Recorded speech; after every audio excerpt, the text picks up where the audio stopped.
ایک نوجوان کے قبول اسلام کا ایمان افروز واقعہ۔ ناظرین، ایک سبق آموز واقعہ پیش کر رہا ہوں جو خود صاحب واقعہ کی زبانی نقل شدہ ہے، ملاحظہ فرمائیے۔ میں 1922 میں ضلع جہلم کے ایک دور افتادہ گاؤں میانی میں ایک ہندو خاندان میں پیدا ہوا۔ والدین نے میرا نام کرشن لال تجویز کیا۔ میرے خاندان کے تمام افراد سناتن دھرمی عقائد کے مالک تھے اور شروع میں میرا میلان طبع بھی انہی عقائد و نظریات کی طرف تھا، لیکن جب 8ویں جماعت میں پہنچا تو میرا رجحان خود بخود دین اسلام کی طرف ہونے لگا۔ اسی اثنا میں بوچھال کلاں ضلع جہلم کے ایک عالم دین مولانا عبدالرؤف صاحب سے میری ملاقات ہوئی۔ انہوں نے متعدد نشستوں میں مجھ پر اسلام کی حقانیت واضح کی۔ میں ان کے مواعظ سے بہت متاثر ہوا، لیکن میں ابھی بچپن کی منزل ہی کا راہی تھا، اس لیے اپنے آبائی مذہب، اپنے خاندان، اپنے بہن بھائیوں، اپنے والدین اور گھر بار کو چھوڑنے کا خیال بھی میرے ننھے سے دل میں قیامت خیز زلزلہ برپا کر دیتا۔ میرا معصوم سا ذہن ایسی سوچ سے لرز جاتا۔ جب بھی مجھے اسلام قبول کرنے کا خیال آتا، دل میں ماں اور بھائیوں کی محبت کا بہاؤ تیز ہو جاتا تھا۔ بچپن کی ناتجربہ کاری اور ناپختگی میرے آڑے آتی اور میں کسی حتمی فیصلے پر نہ پہنچ پاتا۔ 1 مارچ 1937 کی سہانی اور مبارک رات میں نے ایک خواب دیکھا کہ مکہ معظمہ میں بیت اللہ کے عین سامنے کھڑا ہوں۔ سید الاولین والآخرین محمد رسول اللہ صلی اللہ علیہ وسلم فدائے روحی ابی امی دیوار کعبہ سے تکیہ لگائے میرے سامنے جلوہ افروز ہیں اور ارد گرد صحابہ کرام رضوان اللہ علیہ مجمعین تشریف فرما ہیں۔ میں والہانہ جذبہ شوق کے عالم میں صحابہ رضی اللہ تعالیٰ عنہ کے درمیان سے گزرتا ہوا سید الانبیاء کی بارگاہ اقدس میں پہنچا اور مصافحہ کے لیے ہاتھ بڑھایا تو ان حضرت صلی اللہ علیہ وسلم نے اٹھ کر اپنے مبارک ہاتھوں میں میرا ہاتھ تھام لیا، جس سے میرے بدن کے ہر رگ و ریشہ میں مسرت و شادمانی کی ایک عجیب سی لہر دوڑ گئی۔ فرمایا، کہو کیسے آئے ہو؟ مشرف با اسلام ہونے کے لیے آیا ہوں، میں نے عرض کیا۔ یہ سن کر آن حضرت صلی اللہ علیہ وسلم کا پر انوار چہرہ مسرت سے چمک اٹھا۔ میرا ہاتھ اپنے مقدس ہاتھوں میں تھام کر آپ صلی اللہ علیہ وسلم نے کچھ پڑھا جسے میں اس وقت سمجھ نہیں سکا۔ پھر فرمایا، اب تم دولت اسلام سے بہرور ہو گئے ہو۔ حسب معمول صبح آنکھ کھلی تو میرا ننھا سا دل خوشی کے جذبات سے معمور تھا۔ جب والدہ محترمہ کے پاس بیٹھ کر کھانا کھانے لگا تو انہوں نے مجھ سے خلاف معمول اس قدر خوش نظر آنے کی وجہ پوچھی۔ میں اس بات کو ٹال گیا۔ اسکول کے اوقات میں مولانا عبدالرؤف صاحب سے مل کر انہیں جب رات کا پر لطف خواب سنایا تو انہوں نے فرمایا، روزانہ سوتے وقت اللہ تعالیٰ سے ہدایت کی دعا کیا کرو۔ 3 مارچ 1937 کو جمعرات کا دن تھا۔ میں رات کو حسب معمول سو رہا تھا کہ خواب میں یوں محسوس ہوا جیسے اسکول بند ہونے پر میں میانی کے تمام طلباء کے ساتھ گھر آ رہا ہوں۔ راستے میں ایک قوی ہیکل، دیو قامت اور کریال منظر شخص کھڑا ہے جسے دیکھ کر ہم سب پر لرزہ طاری ہو گیا۔ میں نے اپنے ساتھیوں سے کہا، یہ دجال ہے۔ ہم میں سے جس سے بھی یہ پوچھے کہ تم کس کے بندے ہو، وہ یہی جواب دے کہ میں اللہ کا بندہ ہوں۔ پھر وہ میرے ساتھیوں سے فردن سوال کرنے لگا اور جو طالب علم اس کی مرضی کے مطابق جواب دیتا اسے قسم قسم کے کھانے، مزے کے پھل اور طرح کے کھلونے دیتا، اور جو اس کی بات نہ مانتا اس کو موت کے گھاٹ اتار دیتا۔ آخر میں جب میری باری آئی تو اس نے پوچھا، کس کے بندے ہو؟ اللہ تعالیٰ کا بندہ ہوں، میں نے ڈرتے جواب دیا۔ یہ سنتے ہی اس نے میرے اس زور سے گونسا رسید کیا کہ میں کئی غز دور جا گرا اور رونے لگا۔ دجال نے تحکمانہ لہجے میں آواز دیتے ہوئے کہا، ادھر آؤ۔ میں ڈرتا کانپتا ادھر چلا ہی تھا کہ میرے کانوں میں حضور نبی صلی اللہ علیہ وسلم کی شیریں آواز پڑی، پہلے میرے پاس آؤ۔ آپ کو دیکھ کر مجھے تعجب ہوا کہ ابھی 2 دن پہلے تو میں نے آپ صلی اللہ علیہ وسلم کو مکہ مکرمہ میں دیکھا تھا، آج یہاں کیسے تشریف لائے؟ میں دجال کی سخت مار کی وجہ سے روتا ہوا آن حضرت صلی اللہ علیہ وسلم کی بارگاہ عالی میں پہنچا۔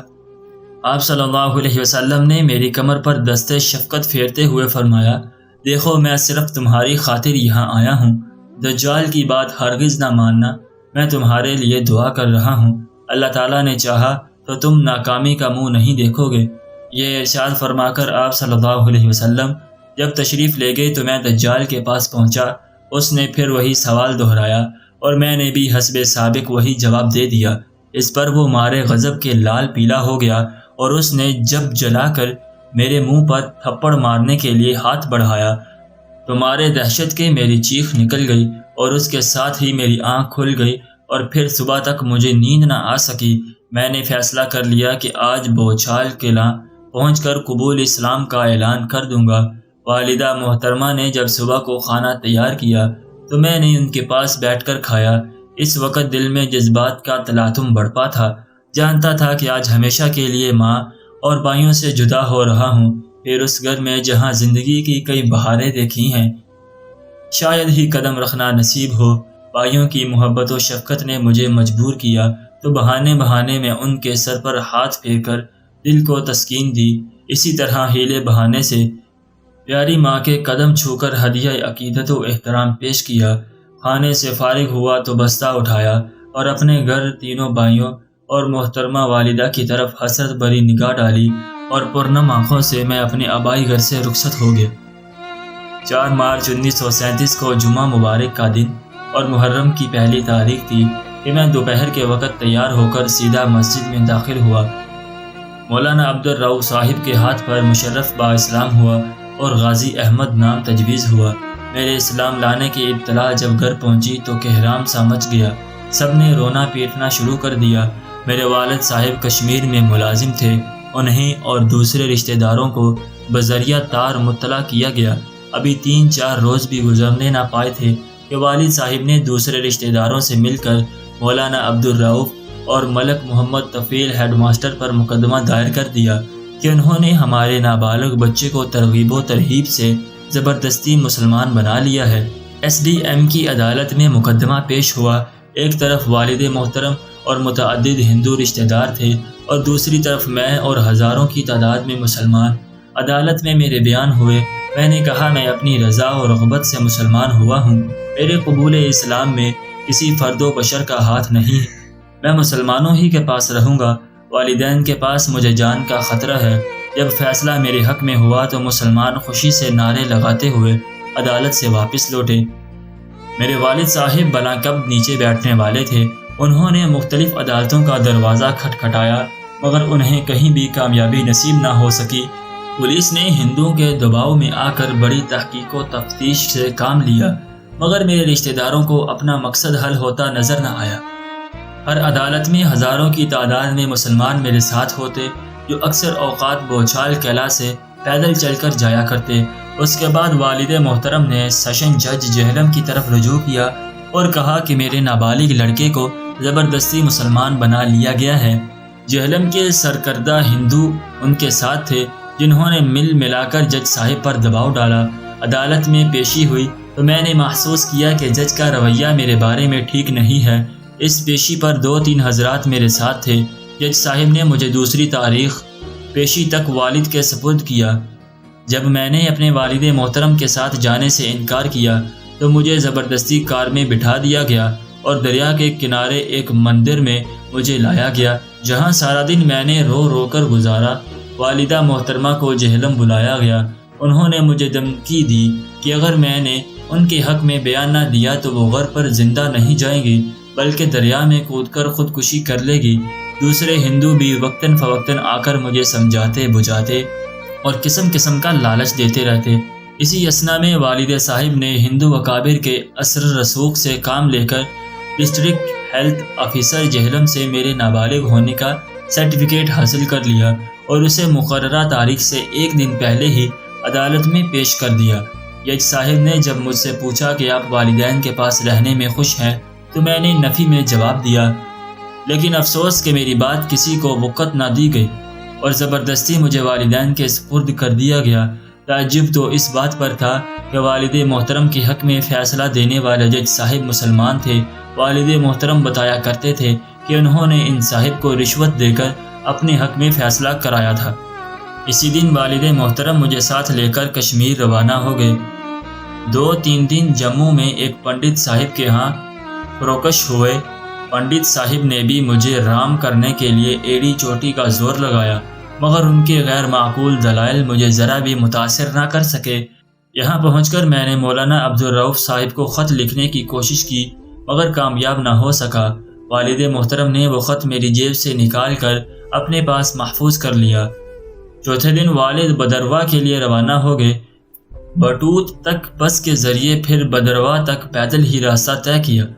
دوسرے دن میرے والد مجھے ایک پنڈت کی میت میں گاؤں سے باہر ایک بلند پہاڑی پر لے گئے اور اپنے پاس بٹھا کر کہا، دیکھو، میں اس مقدمے میں تم پر 10,000 روپے خرچ کر چکا ہوں۔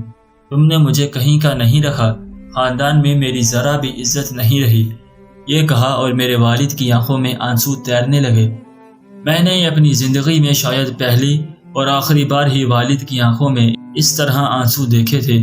میرا دل پسیج گیا، مگر معاً مجھے رحمت ایزدی نے سہارا دیا اور حضور نبی اکرم صلی اللہ علیہ وسلم کی زیارت کے وہ تمام حالات میری آنکھوں کے سامنے پھرنے لگے۔ میں نے اپنے والد محترم کی خدمت میں عرض کیا کہ مجھے آپ کی پریشانیوں اور تکالیف کا احساس ہے۔ آپ نے میرے لیے بہت کچھ کیا، مگر میں دل کے ہاتھوں مجبور ہوں۔ میرا دل ترک اسلام کا تصور تک بھی نہیں کر سکتا۔ اگر آپ مجھے اسلام پر قائم رہنے کی اجازت مرحمت فرما دے تو تمام عمر آپ کی غلامی میں بسر کر دوں گا۔ والد نے یہ سنتے ہی چھڑی ہاتھ میں لے کر مجھے پیٹنا شروع کر دیا اور اتنا پیٹا کہ بدن سے خون بہہ کر سارے کپڑے خون آلود ہو گئے۔ اس پر بھی والد محترم کو رحم نہ آیا اور نہ ان کے ہاتھوں کی حرکت میں کمی آئی۔ میں ادمرا ہو کر بھی بڑا ٹھوکرے کھاتا رہا۔ آخر جب دل کا غبار اچھی طرح نکال چکے تو پنڈت سے مخاطب ہو کر کہنے لگے، کیوں نہ میں اسے دریا میں دھکیل دوں؟ شاید اسی طرح کلنک کا یہ ٹیکا میرے ماتھے سے اتر جائے۔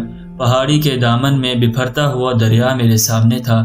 اپنی موت کے خوف سے میں لرز گیا، مگر اللہ تعالیٰ کا لاکھ لاکھ شکر ہے کہ اس نے میرے پائے ثبات میں لغزش نہ آنے دی اور میرے دل میں یہ خیال بار بار ابھرنے لگا، اگر والد مکرم نے مجھے دریا میں پھینکا تو میں اپنے پیارے نبی صلی اللہ علیہ وسلم کی بارگاہ اقدس میں حاضر ہو کر عرض کروں گا، میرے آقا، آپ نے مجھے اسلام کی جو دولت بخشی تھی، میں اس کو صحیح و سالم لے کر حاضر ہو گیا ہوں۔ پنڈت صاحب جو مارے خوف کے کانپ رہے تھے، والد محترم سے کہا، بچہ ہے، بڑا ہو کر سنبھل جائے گا، آپ کوئی سخت اقدام نہ کریں۔ والد صاحب نے اس کی بات مان لی اور مجھے ساتھ لے کر چپ چاپ گھر کی راہ لی۔ جب گھر پہنچ کر والد نے خود میری مرہم پٹی کی، چھڑی کی مار اور بوٹوں کی ان انگنت ٹھوکروں سے جسم کا رواں رواں زخمی تھا، حتیٰ کہ ناک، منہ اور آنکھیں تک متورم تھیں۔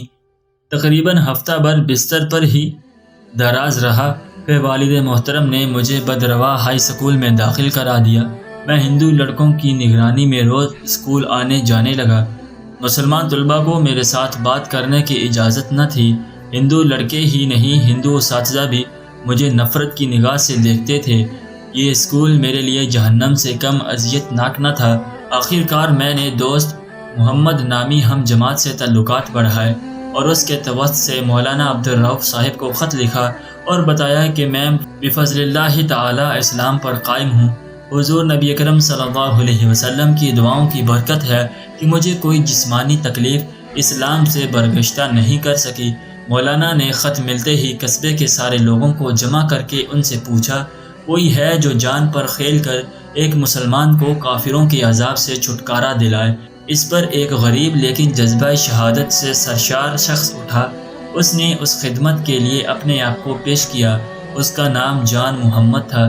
جان محمد صاحب اسکول کے اوقات ہی میں بدرواہ پہنچ گئے اور دوست محمد کی وساطت سے جب مجھے ان کی آمد کا پتہ چلا تو میں تفریح کے بعد روتا ہوا اپنے ماسٹر صاحب کی خدمت میں پہنچا اور کہا، میرے پیٹ میں سخت درد ہے، مجھے چھٹی عنایت فرمائی جائے۔ ماسٹر صاحب نے چھٹی دے دی۔ میں نے بستہ اٹھایا، چھپتا چھپاتا آنکھ بچاتا ہوا مدرسہ سے نکل آیا۔ جان محمد صاحب نے ایک مسلمان رہبر کو ساتھ لیا اور ہم بدرواہ سے باغ نکلے۔ راتوں رات سفر کرتے ہوئے ریاست کشمیر سے نکل کر ریاست سمبا کی حدود میں داخل ہو گئے۔ پھر مسلمان رہبر واپس ہو گیا اور ہم دونوں تقریباً 60 میل سفر طے کر کے دوسرے دن صبح ڈلہوزی پہنچے۔ تھکان سے میرا برا حال تھا کپڑے میلے اور پاؤں متورم تھے۔ شام کو براستہ پٹھان کوٹ جب امرتسر پہنچے تو میں نے اپنا آبائی لباس اتار کر دوسرے کپڑے پہنے اور امرتسر سے کھیوڑا کی راہ بوچھال قلعہ پہنچ گئے۔ بس اسٹینڈ پر لوگوں کا ایک ہجوم پذیرائی کے لیے موجود تھا۔ والد کو جب میرے فرار کا علم ہوا تو انہوں نے تمام راستوں کی ناکہ بندی کرنے کے لیے تاریں دلا دی، لیکن جس راستے کو ہم نے اختیار کیا تھا وہ والد صاحب کے علم میں بھی نہ تھا، اس لیے ہم بچ نکلے۔ چند روز بعد والدہ صاحبہ سے ملاقات ہوئی۔ انہوں نے اشکبار ہو کر فرمایا، بیٹا ہمیں اس قدر ذلیل ہی کرنا تھا تو پہلے بتا دیا ہوتا تاکہ خرچ کرنے سے تو بچ جاتے۔ میں نے عرض کیا، اماں جی میں نے آپ سے پہلے ہی کہہ دیا تھا کہ میں اسلام کو ترک کرنے پر کسی بھی صورت بھی آمادہ نہیں ہو سکتا، آپ میرے لیے کچھ نہ کریں۔ ہاں ویسے میں آپ کا غلام ہوں، آپ کی ہر خدمت میرے لیے سعادت کا موجب ہے۔ مجھے آپ کا وہ احسانات یاد ہیں کہ جب بھی میرے خاندان والوں نے مجھے ختم کرنے کی کوئی سازش کی تو آپ نے مجھے اس سے پہلے ہی مطلع کر دیا۔ اللہ تعالیٰ آپ کو خوش رکھے۔ میں نے والدہ صاحبہ سے صلح کر لی تھی اور اکثر والدہ محترمہ کی خدمت میں حاضر ہوتا رہتا، مگر والد محترم کو میں نے 6 سال بعد دیکھا تھا۔ راستے میں اچانک آمنا سامنا ہو گیا، مگر وہ بغیر توجہ دیے ہوئے میرے پاس سے گزر گئے۔ میں بھی انہیں بلانے یا ان سے ہاتھ ملانے کی جرت نہ کر سکا۔ 1947 میں تقسیم ملک کے موقع پر میرے خاندان کے تمام افراد ہندوستان چلے گئے اور میں اپنے مسلمان بھائیوں کے ساتھ پاکستان میں رہا اور اپنے آبائی مکان میں منتقل ہو گیا۔ 1950 میں والد کی وفات ہو گئی اور والدہ مکرمہ اور 3 بھائی امبالہ کے قریب ایک گاؤں میں مقیم ہیں۔ 1941 میں میٹرک کا امتحان میں نے اسکول میں اول رہ کر امتیازی حیثیت سے پاس کر لیا۔ بعد ازاں میں نے علوم دینیہ کی طرف توجہ دی، چنانچہ 1942 سے 1947 تک مدرسہ خادم الشریعہ پنڈی خیب، مدرسہ عربیہ اشاعت القرآن گجرات اور دارالعلوم دیوبند میں علوم دینیہ کی تکمیل کی۔ 1948 میں مولوی فاضل کا امتحان پاس کیا اور صوبے بھر میں اول رہا۔ میرا ایمان ہے کہ یہ ساری کامرانیاں آن حضرت صلی اللہ علیہ وسلم کی دعا کی مرہون منت ہیں۔ 1954 میں بی اے کا امتحان پاس کیا اور دونوں میں اللہ کی فضل و کرم سے فرسٹ ڈویژن حاصل کی۔ 1957 میں بی ایڈ کیا۔ 1958 میں ایم اے عربی صوبے بھر میں اول رہ کر امتیازی حیثیت سے پاس کیا۔ 1959 میں ایم اے علوم اسلامیہ کا امتحان دیا اور صوبے بھر میں اول رہا۔ ان تمام عنایت پر میں اپنے مالک حقیقی کا شکر گزار ہوں۔ اسلام قبول کرنے کے بعد میں نے اپنے اندر ایک بہت بڑا ذہنی روحانی انقلاب محسوس کیا، ورنہ اسلام لانے سے پہلے میں ایک متوسط ذہن کا مالک تھا۔ اسلام کے سایہ عافیت میں پناہ لینے کے ساتھ ساتھ اللہ تعالیٰ نے دینی اور دنیاوی ترقی کے دروازے بھی میرے لیے کھول دیے۔ اور دوسری بات جو میں نے اپنی علمی زندگی میں محسوس کی وہ نبی اکرم صلی اللہ علیہ وسلم کی دعا کا اثر ہے کہ مجھے آج تک کسی امر میں ناکامی کا سامنا نہیں ہوا، اور آن حضرت صلی اللہ علیہ وسلم کی دعا ہی میری زندگی کا سب سے قیمتی سرمایہ ہے، اور انشاءاللہ قیامت کے دن یہی دعا میری نجات کا باعث ہوگی۔ آمین ثم آمین۔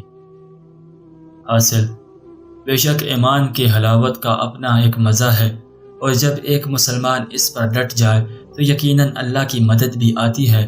اللہ تعالی ہم سب کو اس واقعہ سے سبق حاصل کر کے ایمان پر استقامت سے جمے رہنے کی توفیق عطا فرمائے۔ آمین یا رب العالمین۔